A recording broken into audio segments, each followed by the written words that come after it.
Wouldn't it be like more appropriate to put like a little bit of Indigenous flair into the situation? Look, I think in this juncture of the life cycle of the podcast, it would be best not to go down that path. Hi, I'm Andy. And I'm Roger. And welcome to The Middle, where we try to have thoughtful conversations about awkward topics on our search to find the middle.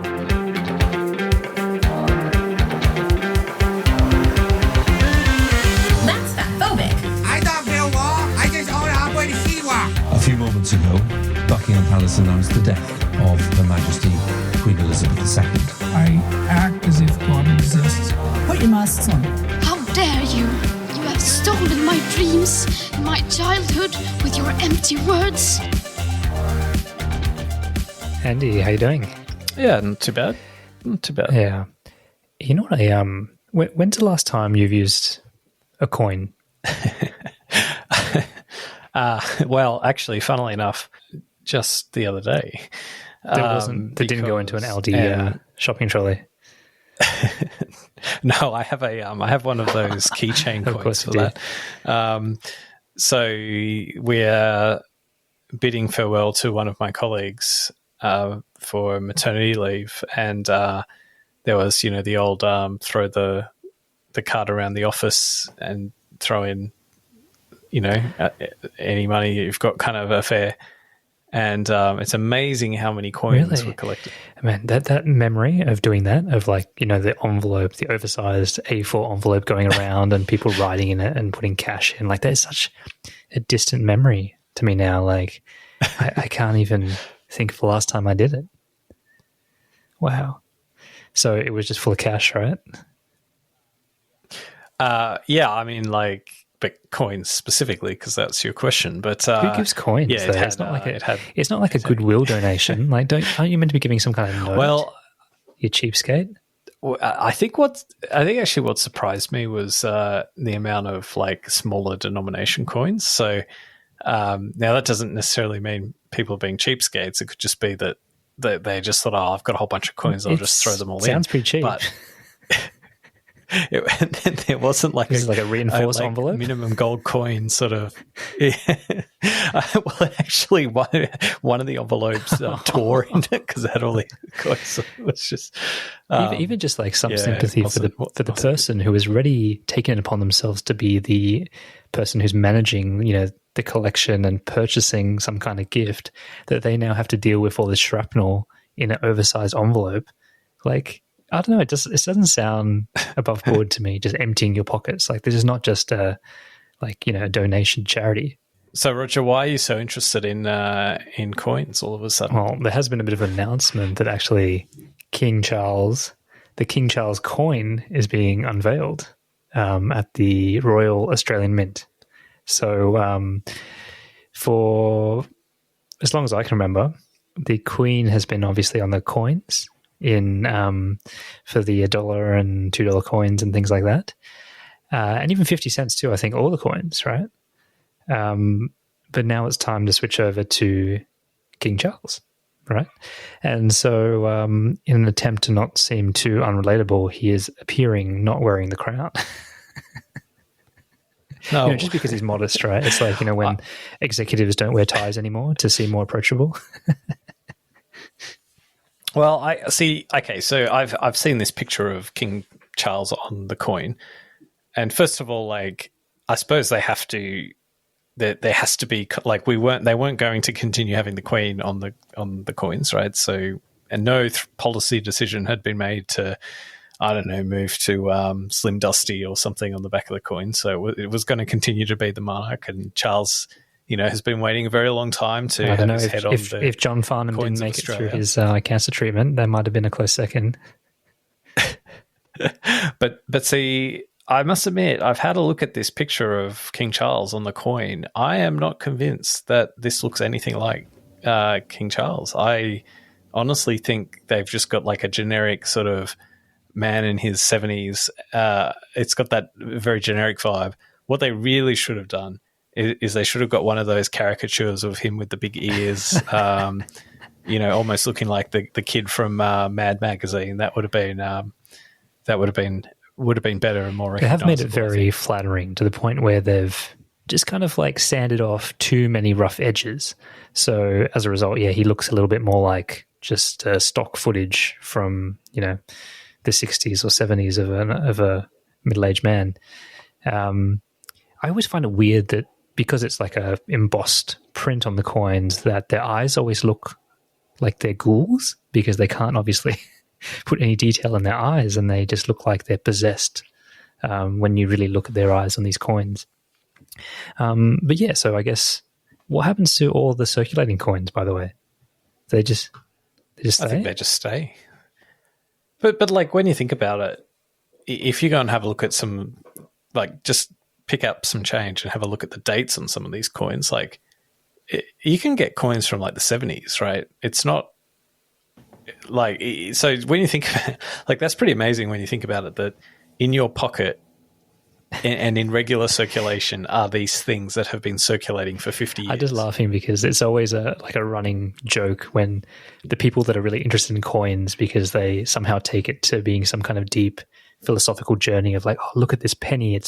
Imagine the hands it's been through and the history it holds. So really, it's just like a very superficial way of thinking about it. I mean, what really amazes me about these coins too is that they're all designed and commissioned by like the London Mint, rather than like allowing the Commonwealth to just kind of manage it themselves. There's like an official. I didn't know about that. No, I thought we were. Didn't we have our own? We're lining the pockets of the Royal basically Mint, it's designed by the Royal Mint and given royal approval, and then the Australian Mint is able to reproduce it. Well, that's probably a good call, because you can imagine, like, if they let us Aussies have a crack at it, we'd have some. You trust us to run the Parliament, but not design a coin, an effigy. Like, come on! I think that they should let that happen. I mean, they even let us make Heineken now, for God's sakes. Why can't we? Make our own King Charles? Give him a moustache or something. Well, we're not a republic yet. We've got to kiss the ring. We've got to become a republic before we get that honour. Wouldn't it be the ultimate trolling move if we became a republic and then we decided that no, we want to keep King Charles on the coin, but we're just going to take the piss out of him? Or maybe we can do the 2-for-1 treaty and then somehow become a republic. Yeah, like I don't know about you, but I just do not use cash anymore, right? Like I don't even carry a wallet. So I just like, do you think cash, how many people are like me and how many people actually carry cash? The only cash I carry is what I can fit in my little tiny wallet, which isn't even really a wallet. It's card just holder. Like almost like an elaborate elasticized band that goes around my cards, right? So, and then I can slip in like $50 note just in case. Are you describing like a money clip? How are you putting coins in that? Well, it's not really a money clip. It's for cards, and it's just it wraps around a bunch of cards, and then I can slip in a $50 note in between a couple of cards, but not coins. Like I wouldn't put coins in there. I do have a place I put coins, like in my backpack and stuff. So don't rob me on the way home. But yeah, I mean it's no, like do you know what really shits me? And then you still get like. Oh, I think the last of the laggards the last of the holdouts are kind of finally caving, but yeah, you'd still get like a coffee shop or a retailer that would just, sorry, we don't take cards. And I think the last of those have kind of finally succumbed, but I know. That really used to I remember drive me being nuts. with you one time, we were out in the city, and for some reason we've been drinking with a bunch of mates, and we thought, oh, wouldn't it be kind of just cool to get a foot massage? And we could just chat while we're doing it. And then we rocked up to this like Thai foot massage place that was open at 10:30 at night, and they had a sign up saying cash only payments. And he got into like an argument with them, going, "That's illegal. Why can't you take it's like all this stuff?" And the poor lady who was working front desk, she was just like, "Oh, I'd rather you just ask me for like a happy ending than grill me about my like. I'd much prefer that than you grilling me about cash only payments." Oh no, but I mean, obviously the main reason businesses would want cash only sort of in the past has been, undeclared sort of income kind of thing. Fees. Well, it's ironic that it costs more to collect cash and deal with cash than it does a payment, an electronic payment. But yeah, I mean, like, I think cash is. I still see. I notice like you go to like when I shop at Aldi, right? And I still notice like there's a fair. Maybe it's just like there's a certain cohort of people who shop at Aldi, or they're more prevalent at Aldi, but. You know, it's amazing, and it does surprise me how often I see people pay for their, you know, $150 or whatever in groceries, and they'll whip out like a bunch of 50s. Like, that still surprises me quite a lot. I like it when you see the hundreds, because you know they've actually been to the teller and they've got their crisp like $100 bills, and it's just part of their routine. They probably, you know, go have a coffee and at Michelle's Patisserie, and then go to the teller and get some cash for the week. I think there's still like a lot of people still use cash as like their budgeting mechanism, like to know that, okay, I've got to stop spending because my wallet only has this much money in it. And I think there's still a surprising amount of people who live like that, and just for that reason won't change or aren't interested in changing. And I think they're probably onto something, to be honest, because I just sort of tap without even knowing what I'm spending. But how do you find it in America, where, you know, like tipping culture, where you need cash for tipping? Is it still like that, or is it just everyone carries around squares and you just tap everything? Oh no, it's terrible. It's even worse, because now it's like, so it's still like like an electronic payment culture now. So it's like, it's the same. It's not like they're behind the. Oh, how do you tip the bellboy and stuff? Like, do they have just like their belt buckle is now a scanner, and you just like tap it on their belt? That was one of the weirdest things, because like, you know, the first person that you probably have to tip when you're going to America is the person helping you in the hotel. What about the guy that gives you the cabbie search when you land in LAX?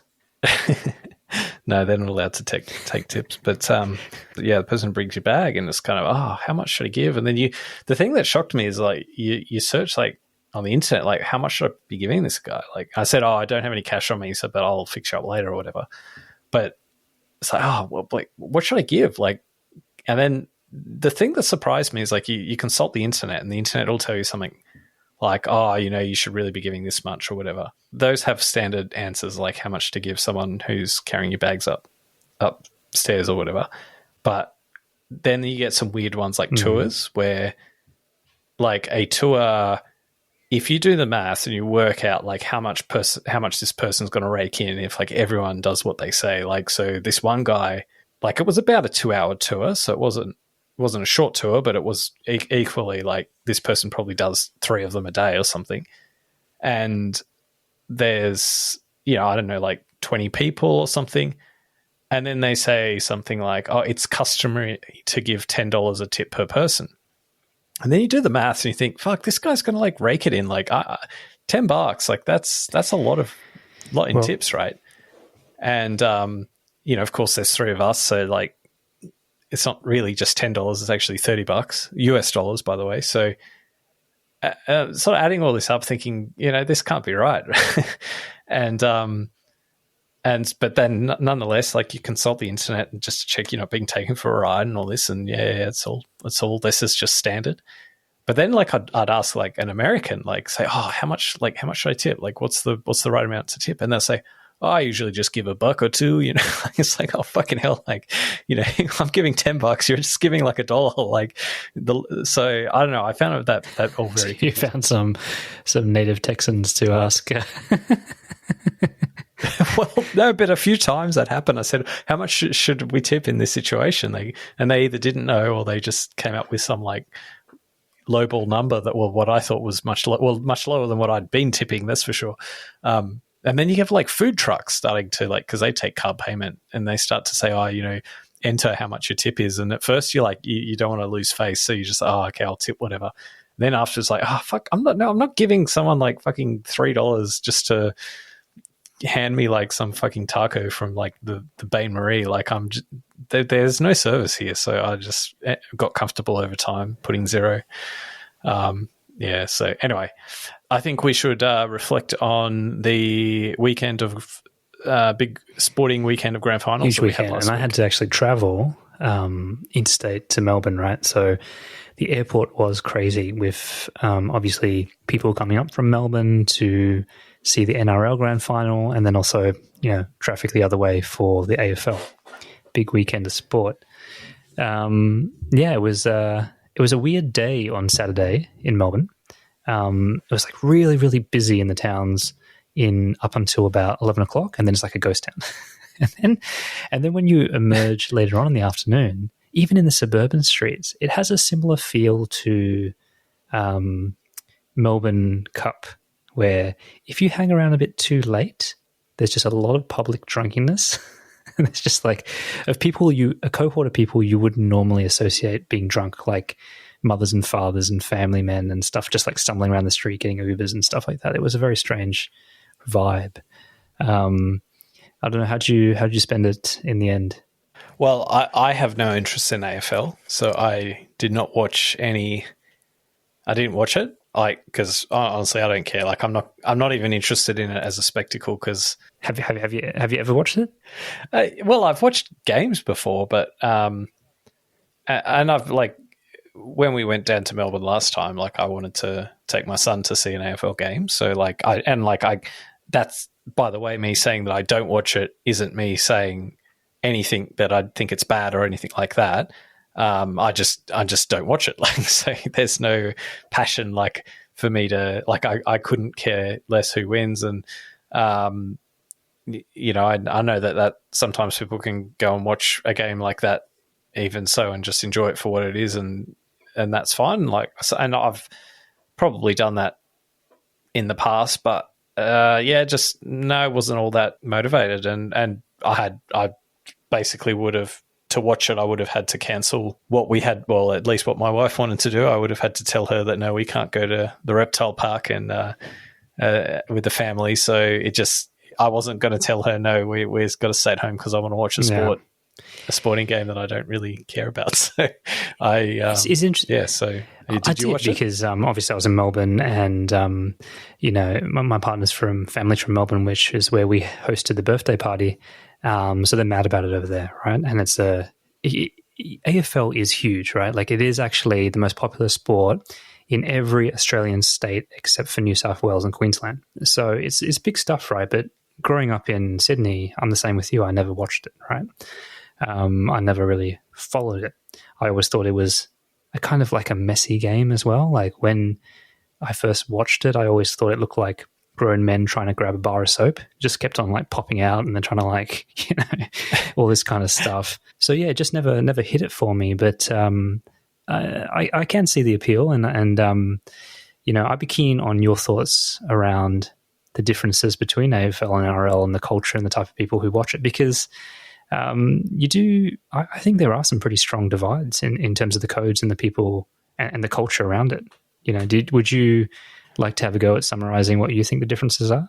Yeah, I will. But, before we do that, I think we should also acknowledge that it was also grand final weekend for rugby league, right, as well. So very much a grand final weekend. So we'll get to that in a moment. But yeah, I mean, I think the biggest difference between the two is that in Victoria and the rest of the country, AFL is the only sort of sport going that's there's a mainstream sort of appeal across the board, right, for AFL, and it doesn't really compete with anything else. But in New South Wales and Queensland, rugby league, at least historically, although in maybe the last decade or so this has been less so the case, but rugby league and rugby union are kind of the two games vying for the attention, right? And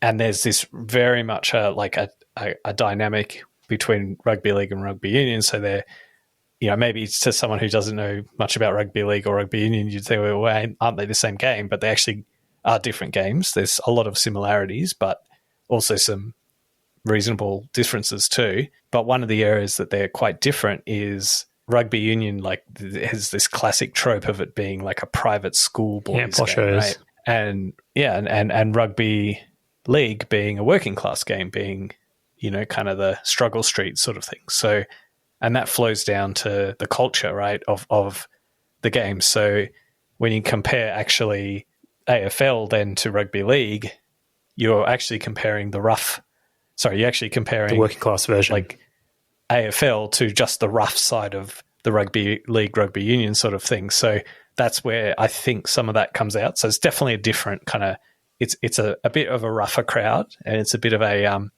the whole family thing I think is a little bit less like, I don't know, I just sort of perceive AFL to be a very family-oriented kind of affair as well. Yeah, I mean, like, the stereotype is that NRL is kind of like a working class vibe, right? Like you said, rougher, and AFL has a much more of a, upper middle class corporate kind of vibe to it, right?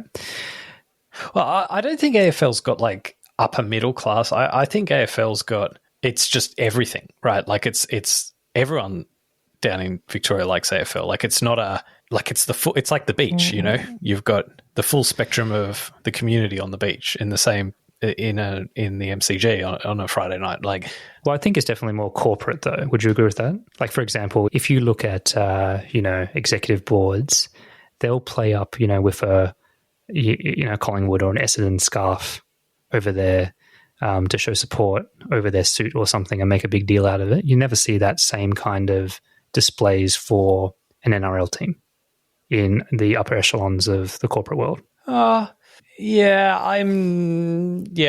not really sure. I think there's probably that might come down to Melbourne, it being like a very Melbourne thing, and it just being part of the, like, that being like a corporate culture, something within the corporate culture in Melbourne to do.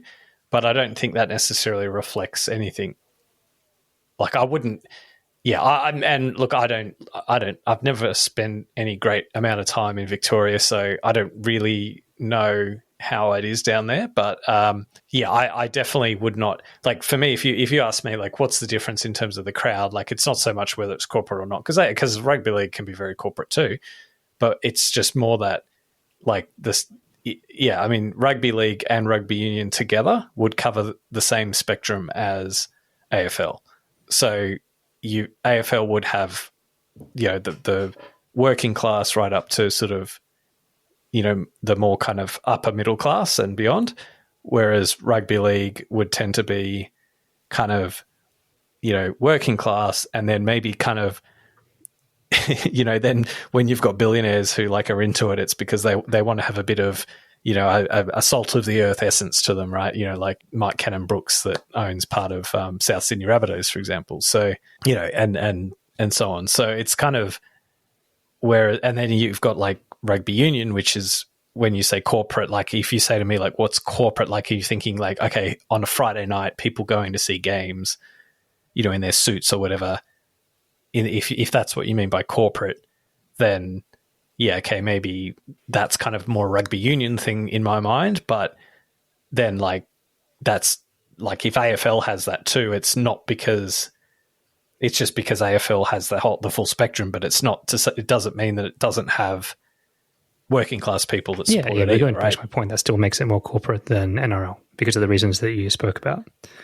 Because yeah, well, it depends what you mean by corporate. Wearing the scarf or some kind of colours at a corporate event or in the office.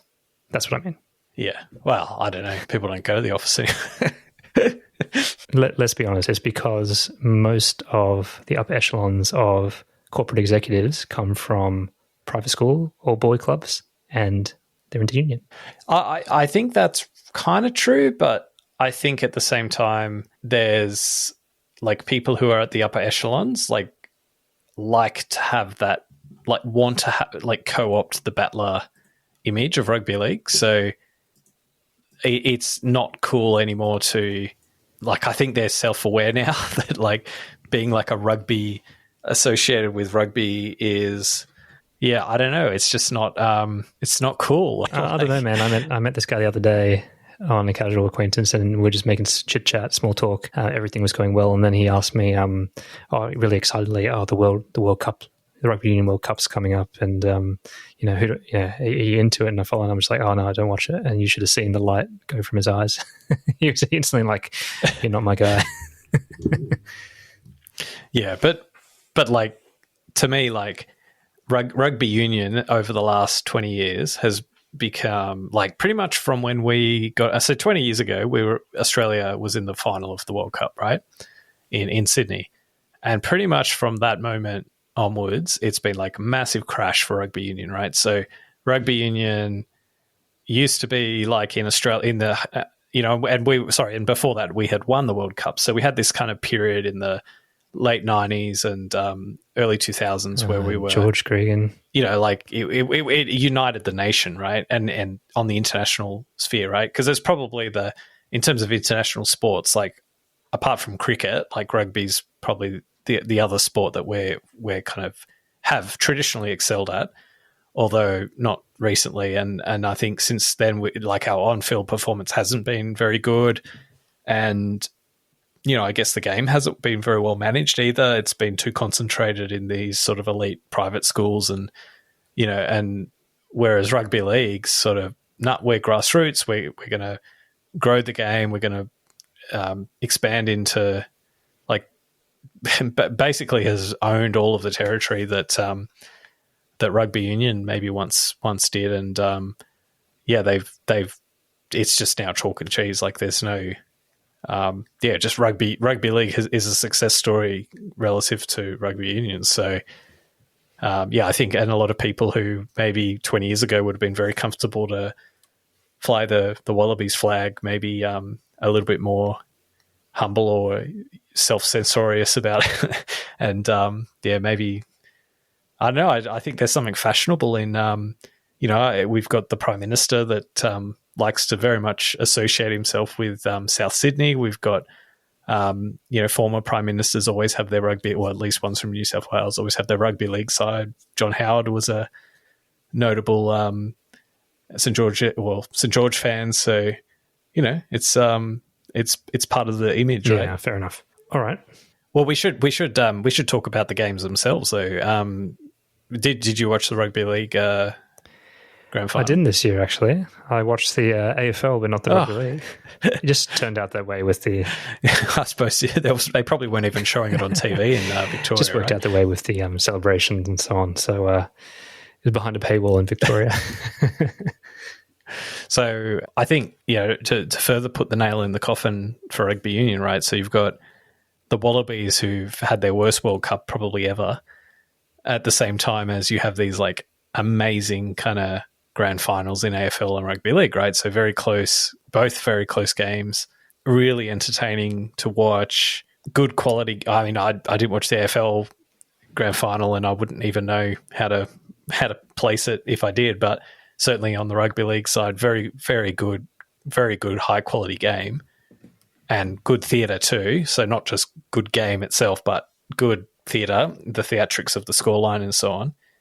And but shit pre-match entertainment. Shit pre-match. Well, have you watched a YouTube clip of the entertainment for the AFL? No, I didn't, but I heard there was a controversy over not showing the, like, smashing of the guitar. Oh, yeah. Look, all I can say is that it's a pretty convenient, that they're probably loving the costume. So, by the way, Kiss, it was actually Kiss that performed at the AFL pre-show to lots of accolades, actually. Everyone thought it was an amazing performance. So they did, like, a big stadium show for Kiss. So that's what it was. And for the rugby league grand final, so I think we've spoken before about how Tina Turner back in the late 80s, early 90s had that, like, amazing rugby league campaign, or, like, Simply the Best. Iconic. And she came out and did the grand final one year, and that's with the dude with the saxophone came out. But this time, so, obviously Tina Turner sadly passed away earlier in the year. So it seemed appropriate that, like, it was sellable that they got the cast of I think is it called Tina? Anyway, there's a musical on at the moment about Tina Turner, And it seemed like a reasonable sell that in the circumstances that having the cast, including the lead, The Tina Turner. that plays Tina Turner, comes out and sings, gives a rendition of Simply the Best, right? But I think it sounded good in theory, but like in practice, it just didn't work because they kind of gave it the whole like Broadway zhuzh, like where it got a little bit, it just became a little bit like what we really wanted to see was just someone come and like belt out this song like in this epic way, exactly the way she did, 20, 30 years ago. And what we got was this like over the top spectacle and and like, it was all fine like in its own right, but it just, I think they needed to like the thing is she was wearing the costume and the hair and makeup that she wears in the stage production, whereas like probably if she just came out and like just sang it in like, I don't know, like a leather like suit or something and just kind of just pared down and it would have, and just sung it normally and sung it like close to the true sort of the way that we're used to hearing the song, more as a tribute, right? And also it just toned down a bit because it was just too much, right? They had this hair. The hair was more distracting than anything else. But the other thing is, like we've spoken about the sax player, right? With the very homoerotic sax player that comes out, and with the thrusting moves and all that. They actually had like a sax player on stage as well this time around, and this guy just like looked like that was a missed opportunity. They could have like totally dramatized that. That would have been like get Tina right and just like subdued and like a bit more you're fixated subtle, on this saxophone player. But he was just, instead he was just this weedy guy, like looked like 4 feet tall and playing the sax, and it didn't work. So anyway, that was mine. Well, I think it's always tricky with these tribute things. Maybe you don't know what ended up on the cutting room floor. Maybe it was a choice between the stage production cast or a Tupac Shakur like hologram of Tina Turner that came up and did it, which might have been just as good. Who knows? But yeah, look, they were both massive events, close games, a lot of drama on and off the field. I know with on the AFL side, the Collingwood coach. He literally had his baby daughter like hours before the game. Can you think of the chances of that happening? So that became like a little bit of a off-field drama, right? And do you go? Do you stay? What's going to happen, right? It's like, I'm pretty sure if you're the coach of a team in the grand final, you got to be at the game. But anyway, it's a good soft piece news story to play. Yeah, I think the message there is. Don't fornicate in January, right? That's betting on yourself there, isn't it? Just in case we're in the grand final. All right, so what has been happening in the news? Sam Bankman-Fried is having his trial.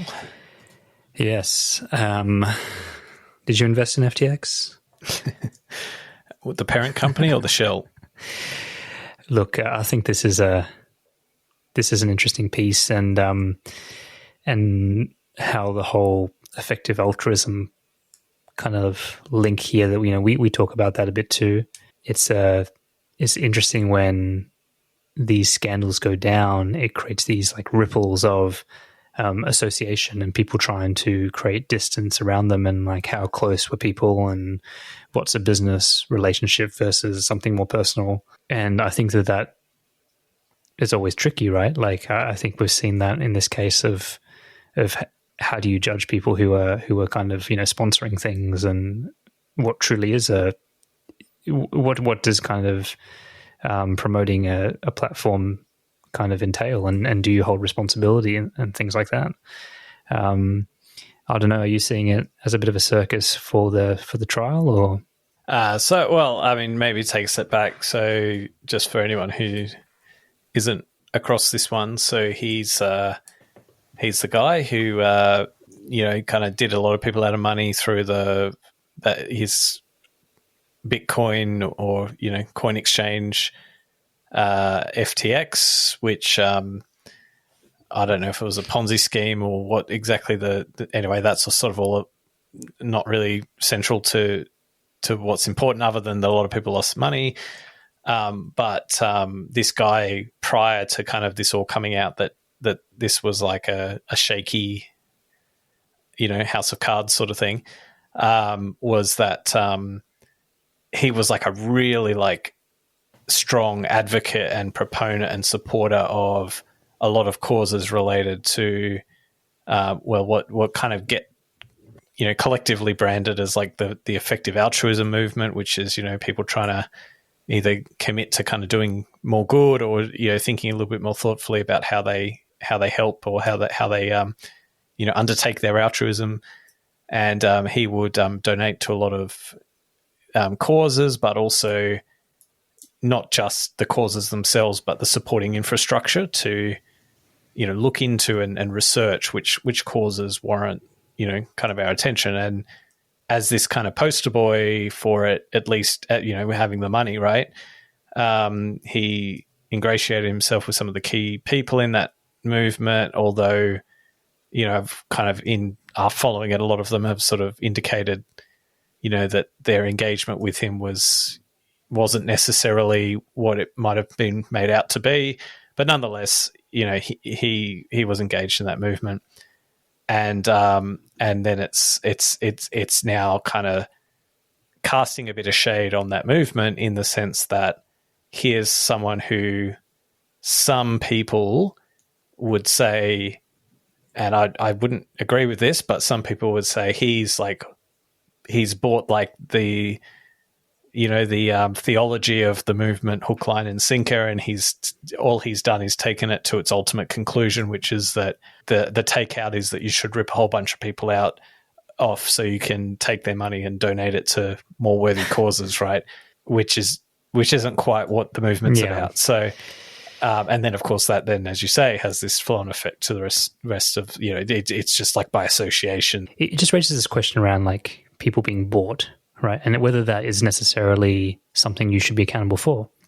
So just to name a few names here, right? Like, and just to give you the scale, right? Like, FTX was a cryptocurrency exchange, and the charge is around like $15 billion of fraud, right? So we're talking really big numbers and mismanagement of the funds, right, on the platform.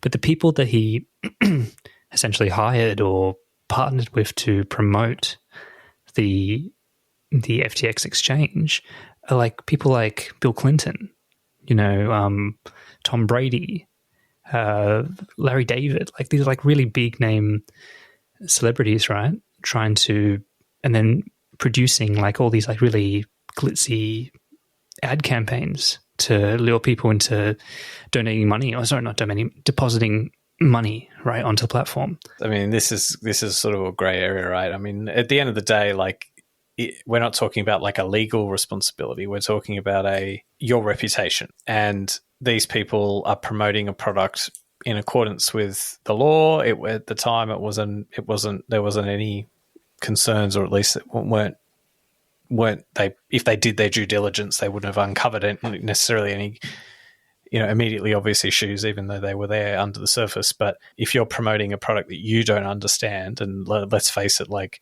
there's probably only a handful of people on the planet who truly understand like all of these things, right? So these people, like when I watch Michael Clark spouting off Bitcoin and all that sort of stuff, I'm like, well, this guy doesn't know the first thing about any of the stuff he's talking about. So it doesn't convince me to, it doesn't shift me in the direction of getting into this stuff, right? But with these other names, but like, yeah, I mean, I don't know, like I think this guy Sam Bankman-Fried is a really interesting character, and like I don't know that anyone's really truly understood like what his motivations were, and like I think that's the more interesting space. Like I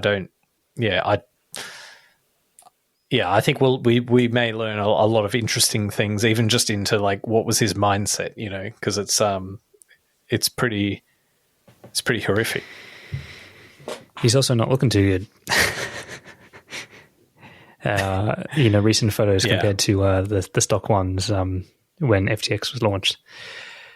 All right, well, we're getting to the point where in 1 week we're heading to the polls. I mean, is it the polls? Do you even refer to it the polls for referendum? I don't know. Yeah, why not? Do you think there'll be like sausage sizzles going on? Oh yeah, I volunteered to do one. Are you have yourself? Wouldn't it be like more appropriate to put like a little bit of Indigenous flair into the situation? Oh God, I'm sure someone's thought about that. What would be appropriate? Look, I think in this juncture of the life cycle of the podcast, it would be best not to go down that path. We've made it so far. Can we at least wait till after the referendum? All right. Well, so we're in the end game now for the referendum for the Indigenous voice to Parliament, and things have already kind of gotten ugly. Let's be honest. But making the news recently in the last couple of days has been essentially the really hostile and the threatening videos that have been sent to Lydia Thorpe. So Lydia Thorpe has received abusive and threatening videos for her stance on the No campaign, and it's created enough of a response that even the Prime Minister has come out and said we just need to calm it down and we need to be respectful, all these kind of things. Have you come into contact with any of this kind of thing? No, this one's past me. I've gone over my head, I must admit. Well, I think it's a weird one for me because you would think that all the aggression and animosity would be coming from like the no side towards yes, not the other way around. Because, the old trope is that the people who are no are actually secretly racist and, don't want this thing to get through, and they'll be the aggressors to the yes vote. But we're seeing quite a mixed bag in terms of responses and threats and aggression. So it's been an interesting turn of events, but it has brought out a really ugly side as kind of predicted. And I think you only have to go as far as some of the things that are coming out on Talkback Radio. And I've also noticed a real uptick of fairly horrid Instagram material, short form material on The Voice that I've been hit with personally in the last week. Yeah, it's really. I think it's going to get a little bit worse before it's going to get better, in my opinion, in terms of how this is going. Have you received any material or anything like that on social media? I have one overarching thing that's really driving me nuts, or it's like a bugbear, right? Which is that, we had a conversation some months ago about this and indicated how I think we would vote, where I said I would vote yes. But at the same time, I think this is a lot more complex and nuanced than simply, the question isn't, do you like Aboriginal people? Yes or no, right? The question is a little bit different to that, and there's more layers to this. You should have written the wording for the referendum.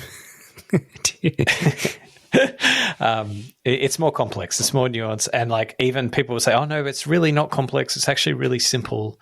Just vote yes." And that whole thing's shitting me off. This whole every piece of material I've seen from the yes side, a lot of it anyway. It seems to kind of just belittle or make no voters just sound either like they're stupid or they're ignorant or they haven't thought about it or they don't even know what it is or they're racist or it's all premise of this. It's a lot of it's actually quite patronizing, right? And so I say this as someone who will vote yes on Saturday, but equally, I know that there's definitely a part of me that isn't 100% sold, and that part of me that isn't 100% sold is the part that's grappling with far more nuanced issues than any of the things that the Yes campaign thinks is the reason why a no voter is voting no. There's actually very complex, well-intentioned reasons why I would consider voting no. Although I will vote yes. So I'm reacting to a lot of that that campaign material and that messaging, because like the reasons I would, if I were to land on the no side, it would be for reasons that the yes campaigners could not even possibly comprehend, right? And yet they're sort of pushing out this very almost like belittling or patronizing message. And I think that's I think what's part of what's lost in the campaign, because you don't win people over by making them feel patronized or inferior. And that's, I think, what the effect of a lot of the campaign's been. Yeah. Look, I think we're, just to respond to that, I think that my overall choice has not changed either. I will still be voting yes, but I have big reservations as well. And this is not to say that because I want to have it both ways, right? Like I still think that there's more potential with the yes vote, and even just Australia's reputation on the world stage and all sorts of things, right? We've kind of backed ourselves into this corner now, right? We've played a game of chicken that we can't really turn away from, even though it's likely we will. I agree that the yes campaign is taking a hard approach with this, right? And I see it even more and more, even just with conversations now, where people are getting frustrated. When we started, a couple of months ago when we recorded the voice episode, I could still have a conversation with people about this and say that, look, these are my reservations, or these are the areas that I'm not sure. And this is why I think some of the arguments on the yes side fall over and just don't make any sense. Now, if I try to have those arguments or those conversations, or even bring them up or reference them even, I get kind of my wrist slapped now. And I think that is part of the ratcheting up of the animosity and the division that I'm talking about. There's just no tolerance. So if someone's a yes vote, they don't want to hear any of those whisperings, right? They're just like, well, if you still feel like that now, then there's something wrong with you. So I agree. And that does force you, as just a normal human reaction, to want to say, fuck you. So what? If that's how you're going to respond to this, and you need my help to get it through, or our help collectively, how is this the right way? What do you think is going to happen? Right? What do you think is going to a human reaction? It's kind of what John Howard was saying in that interview, where he's like, Australians don't like being bullied into something. The buyer has to buy; they can't be sold. And I think that's the problem with this campaign. The thing that I'm seeing a lot of is that there's a real change in some of the arguments from the yes campaign. They're pretty much like, do you admit that there's a problem? Do you at least admit that the status quo will not do? We have to do something different. Okay, yes. And then they roll out all the stats around the gaps and everything. And you can't really, there's no sane person can really argue with that, in its entirety, the fact, the collective disadvantage that Indigenous people face, right, in the stats alone. But then they do a bait and switch. So once they've got you to say yes to that, they say, well, then that's why you should vote for the voice. And they don't really try to explain why they think the voice will address those things. And I think that's the bait and switch that I've been seeing, right? It's like, focus on all these issues, agree that there's a problem, and the voice is the solution. And they haven't said why the voice is the solution. They just make that leap. And I've seen that in the campaign material more and more. I think one of the reasons, I probably react to this too, is that I know that apart from those people who are committed to this cause and have been, maybe Indigenous, interested in Indigenous affairs for a very long time and have really been committed to this for a long time, that if you're talking the regular population, I know that I have thought about this more thoughtfully and comprehensively than 99% of the population. This year alone, I've read in the order of 10 books on issues to do with race, Indigenous matters, and I've listened to a plethora of podcasts related to The Voice, related to all of these issues. We've had our podcast on it. Compared to the population, I would be ahead of 99 out of 100 on this in terms of thoughtfully engaging in the question. It irks me that after doing that, I've come to the thinking that like for very nuanced reasons, the reason I'm not 100% behind yes, that whatever I couldn't put a number to it, but for whatever part of me is unsure, or it's the majority of I'm confident to write yes, but part of me certainly isn't. That I know that part of me does not like being told, or does not like the messaging that basically tells me, that puts like such a superficial proposition to me for why I just need to understand what it is, and then you'll agree that you should vote or yes. you're believing some misinformation or myths about it. Like it's just the people who are advocating to me that I should be confident to vote yes. And I would concede, like, to be just to be completely fair, I would concede that I'm probably not the typical. Well, I'm not even a no voter, right? Yeah.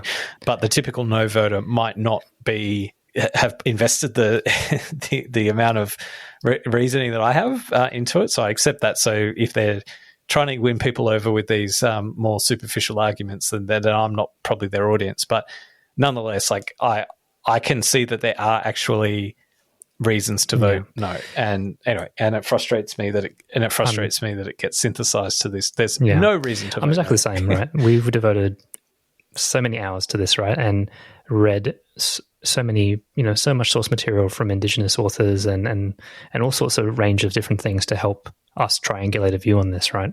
And it is very much patronizing, some of the responses that you get. Now, I want to do a few things. I want to just do a quick shout out to a pamphlet that I received from the local member, well, the federal member from Browra, which is Julian Lesser, right? So we spent a bit of time ragging on the Yes campaign, the official Yes campaign booklet. And I've got to say that Julian Lesser has done a great job in his pamphlet for supporting the Yes vote. And he has filled a lot of the gaps that I've seen in the collateral. And also want to give a bit of take my hat off a little bit to him, because he is someone that was active in this space beforehand on the Liberal side, like trying to align, get all the ducks in order on a local level to try to get this working. And he's actually stepped down from his position so that he could actively campaign for the Yes vote. Like, that is putting your money where your mouth is, right? That is real impacts to your career and conviction on your morals in politics for an issue that you care about. And I think that that's worth kind of calling out and celebrating. And I think that that's very admirable from him, right? His party doesn't support this. He stood down from his position so he could, right? And I know there's probably more going on in the background, but let alone face value, I'm going to take it for what it is. And he deserves a bit of accolade for that, I think. The second thing is that something that I wanted to run by you, and something that I haven't seen in the messaging from the Yes campaign, but I think it could be a really powerful, if not slightly too provocative. And it's something that came up the other day in conversation. And it's this idea that white people, or general Australia, white Australia, have been making policy decisions that affect Indigenous people for far too long with unintended consequences. And the voice, Indigenous voice Parliament, is meant to help make sure that those decisions are better understood and the impacts are better understood. Would it not be provocative and powerful to have a thought experiment as part of the Yes campaign to say, if there was an Indigenous voice to Parliament, when they passed the policy that resulted in the stolen generation, would it have been more likely for that to have gone through or not? What do you think? I think, maybe another example would be, earlier this year we had, quite significant issues to do with alcoholism and gang violence in Alice Springs. And, there were debates in around what to do about this and what kinds of actions were suitable and appropriate. And, in the community, you had a range of views, right? So, anyway.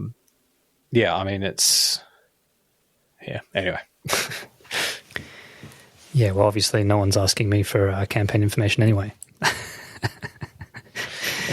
All right, well, so hot tips for the result? What? Give me a number. If not I mean, I think the no side's going to win.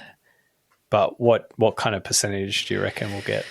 Yeah, I think to me, when you've got old John Howard doing an interview urging everyone to stay strong and vote no, and the fanfare and loyalty that he has, I'm going to go with as high as 65% no. What about you? I don't think it's going to be quite that stark. I think it'll be tighter than expected. I think more people will vote yes. There's definitely been the momentum on the side of the no campaign, and they'll win the day. But at the same time, like there is the vibe of the day is going to be like positive, feel good. Yeah, come and do the right thing, you know. And I do think like the vast majority of Australians have positive sentiments to Indigenous Australians. So yeah, I think that will. Cool. I don't know. Just think for people who maybe have said in polls they will vote no because they don't know. I think you'll get a bit of the other way too. When though. push comes to shove, I think you'll get the people who are saying yes, but maybe in the confines of the booth they might vote no.